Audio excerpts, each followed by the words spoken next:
बहुत समय पहले की बात है। रामनगर गांव में सयाली नाम की एक औरत अपनी बेटी नीतू और पति माधव के साथ रहती थी।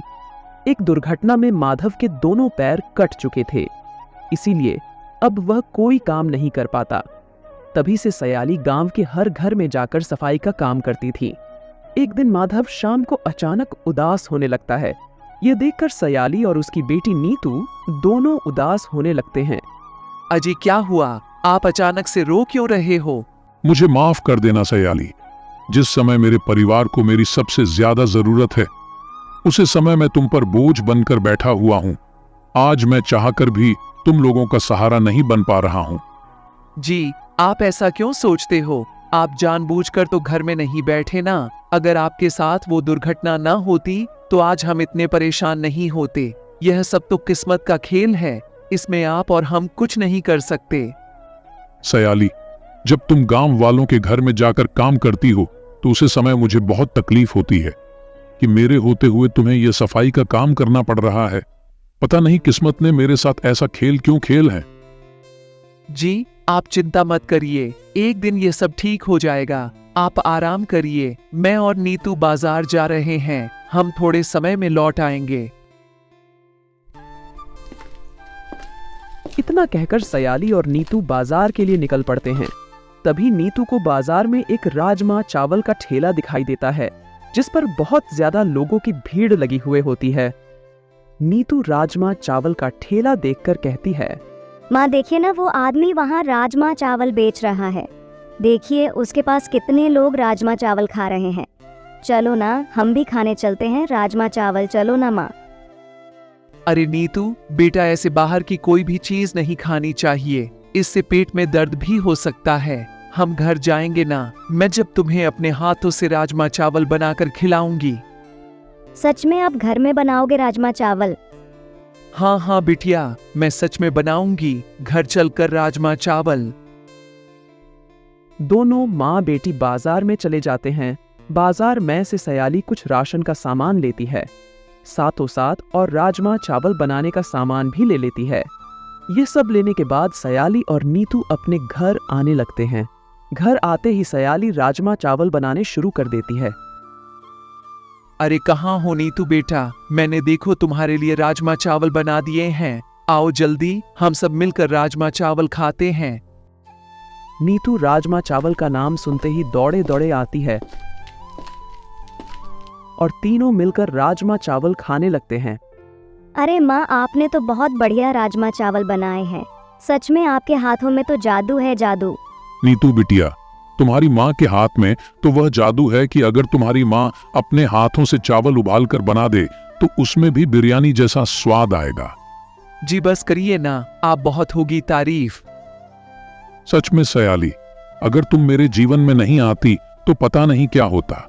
आज मैं बड़ा ही भाग्यशाली हूँ कि तुम मेरी जीवन साथी हो। अरे माँ, मेरे मन में एक उपाय आया है। क्यों ना हम भी एक ठेला ले लें और उस पर राजमा चावल बनाकर बेचे। क्या कह रही हो बिटिया? राजमा चावल बनाकर बेचे?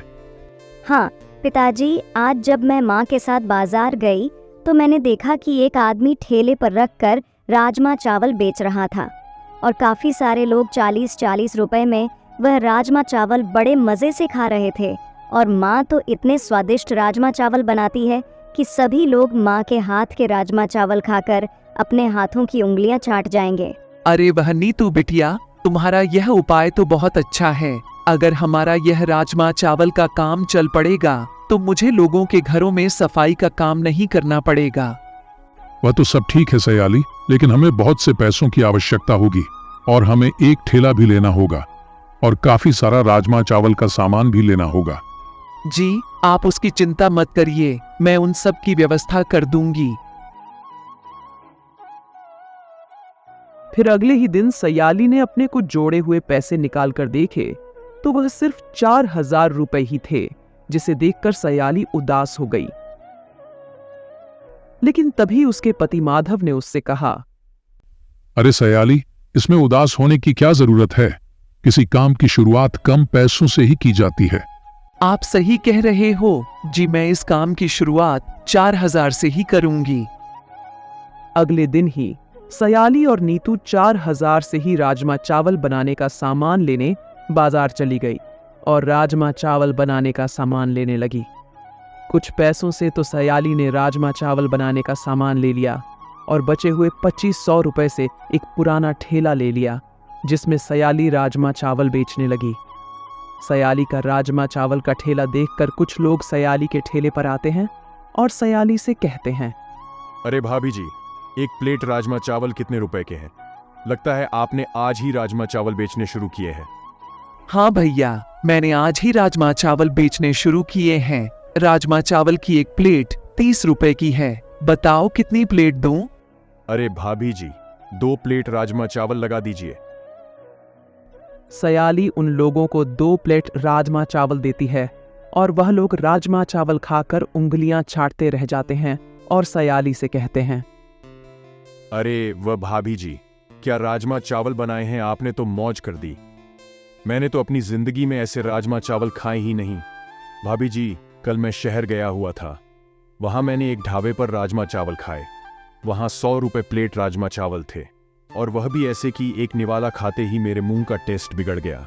और यहां आपके ठेले पर 30 रुपए प्लेट राजमा चावल खाकर मन को बहुत सुकून मिला है। सच में आपके राजमा चावल बहुत स्वादिष्ट हैं।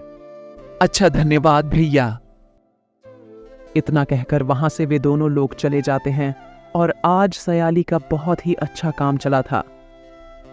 अरे सयाली ही, तुम थक गई होगी, चलो अब हम खाना खाकर सो जाते हैं। फिर सभी लोग खाना खाकर सो गए। फिर दूसरे दिन सयाली बाजार जाकर राजमा चावल बनाने का बहुत सारा सामान खरीदा और घर जाकर राजमा चावल बनाने में जुट गई। आज सयाली ने पहले से कहीं ज्यादा राजमा चावल बनाए। राजमा चावल बनाने के बाद जब सयाली ने ठेला लगाया तो वहां राजमा चावल खाने के लिए सयाली का काफी लोग इंतजार कर रहे थे। अरे भाभी, मुझे 2 प्लेट राजमा चावल दे दीजिए। अरे मुझे भी 1 प्लेट राजमा चावल लगा दीजिए। अरे अरे रुकिए, मैं सभी को राजमा चावल देती हूँ, आप सिर्फ 2 मिनट रुकिए।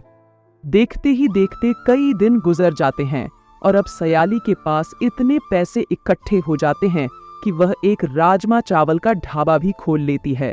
और अब सयाली का ढाबा पूरे गांव में फेमस हो जाता है और यहाँ तक कि बाहर गांव के लोग भी सयाली के ढाबे पर राजमा चावल खाने आते हैं।